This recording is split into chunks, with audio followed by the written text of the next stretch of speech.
Welcome back, you beautiful Aston-loving blokes and blokettes. Today we're diving into the most iconic British export since tea, sarcasm, and Hugh Grant awkwardly stuttering his way through entire films. Yes, the Aston Martin DB5, James Bond's metallic soulmate. Let's get shaken, stirred, and mildly endangered. Number 1. You'll be using this Aston Martin DB5 with modifications. Believe it or not, the DB5 wasn't originally the Bond car. When Goldfinger was being made, the production team first considered the Jaguar E-Type. Yes, the villain drives a Rolls-Royce, and Bond nearly ended up in a Jag, which, for a British secret agent, is basically like replacing your martini with a Bud Light. Bloody sacrilege. Aston Martin only agreed to supply the DB5 after some arm twisting by the producers. And by arm twisting, I mean convincing Aston Martin that a spy with a license to kill should probably have a car with a license to not fall apart. The rest? Cinema history. Just imagine Bond saying, "I'm Bond, James Bond, and this is my gently used budget convertible. Ignore the electrical issues." Yeah, doesn't work. Number 2. Rear bulletproof screen and left and right front wing machine gun. The DB5 is legendary for gadgets: machine guns, oil slick, smoke screen, radar tracker, bullet shield, rotating plates, and the ejector seat. The most famous button in movie history, as Q basically says, while calling Bond a wanker in a professional tone. But here's the twist. None of those gadgets actually worked. Well, except the rotating license plates. The machine guns, props, the oil slick, water-dyed black. The bullet shield, thin metal sheet probably purchased from B&Q on discount. The ejector seat, if it truly worked, Pierce Brosnan's questionable Scottish accent would have been launched into orbit. So yes, the DB5 was movie magic before CGI existed. And honestly, I miss that era. Real stuntmen, real cars, and real danger, not some bloke in spandex against a green screen. Number 3.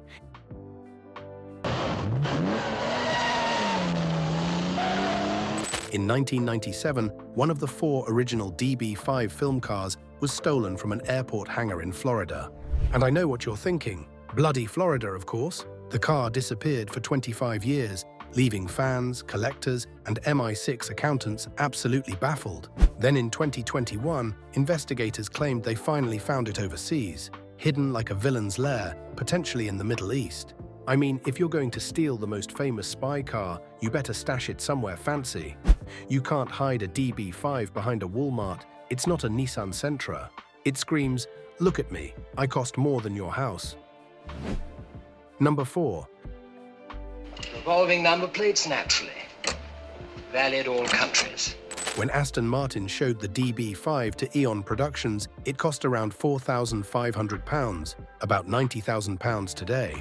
Expensive? Sure, but the gadgets alone cost £25,000 to build. That's 5 times the car. Imagine buying a Toyota and then spending the price of 5 more Toyotas installing flamethrowers, grappling hooks, and a button labeled "Launch Annoying Passenger." That's Bond. Bond doesn't buy sensible, he buys ridiculous. If Bond bought a blender, it would probably fire rockets and come with an ejector smoothie cup.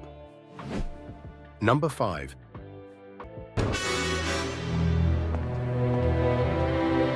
The DB5 became so iconic in Goldfinger that it kept returning like an ex who suddenly discovered self-improvement. It appears in Goldfinger, Thunderball, GoldenEye, Tomorrow Never Dies, briefly, Casino Royale, Skyfall, Spectre, No Time to Die. That's 8 films across 6 decades. Pierce Brosnan's accent changed more over those decades than the car did. One minute he's Irish, next minute he's Scottish, then suddenly he's English.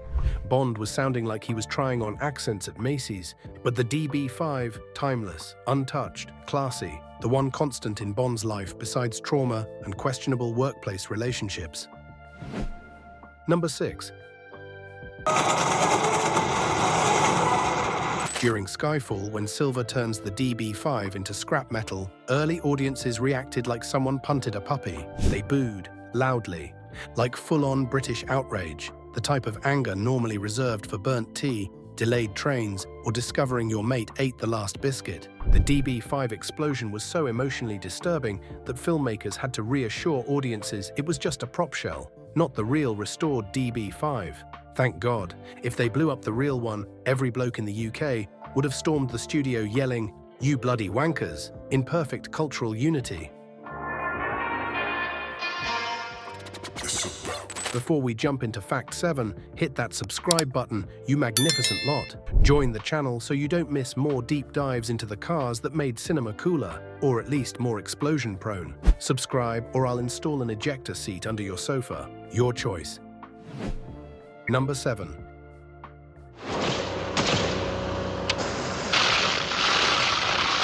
Inside the DB5 was a working car phone, decades before car phones existed. This wasn't movie magic, it was real experimental tech. Bond basically had Bluetooth in 1964. Meanwhile, civilians were using rotary phones that weighed more than the villain's henchmen. Imagine being a normal bloke in the 60s and seeing Bond casually answer a car phone. You'd assume he was either A, a wizard, B, a time traveler, C, a massive wanker showing off. And honestly, all of the above fit the character nicely. Number 8.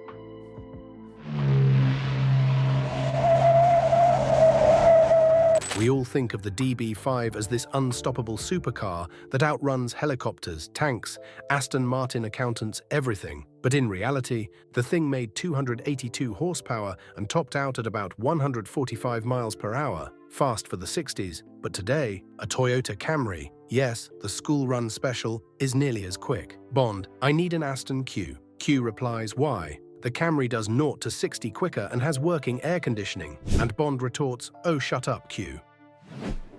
Number 9.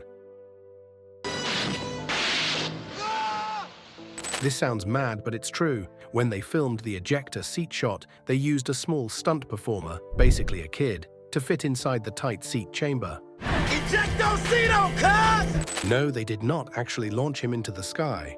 This isn't Jackass MI6 edition, they lifted him with wires. But still, imagine this being your childhood. Other kids are learning multiplication. You're pretending to be an angry gangster being fired through a roof in Sean Connery's car. Peak cinema, peak childhood, peak therapy bills later. Number 10.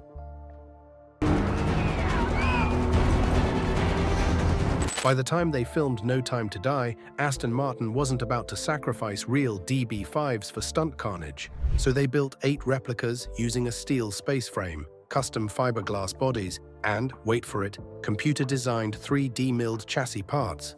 These things weren't cars, they were mechanical stunt monsters. Some had extra suspension travel, some had hidden drifting hydraulics, some had paint so rough it made Brosnan's fake Scottish accent look smooth. And none of them were street legal, obviously. But hey, if you're crashing a DB5 down stone steps at 60 miles per hour, you don't want the VIN number to trace back to MI6 or Aston Martin's legal department. Thanks for watching, you brilliant Aston-obsessed legends. If you enjoyed this deep dive, go check out my other videos on the cars from Fast and Furious, Bond, and every franchise that believes danger equals entertainment. Don't forget to subscribe, or Q will replace your morning commute car with a mobility scooter rigged with missiles. Until next time, drive safe, and avoid pressing mysterious red buttons.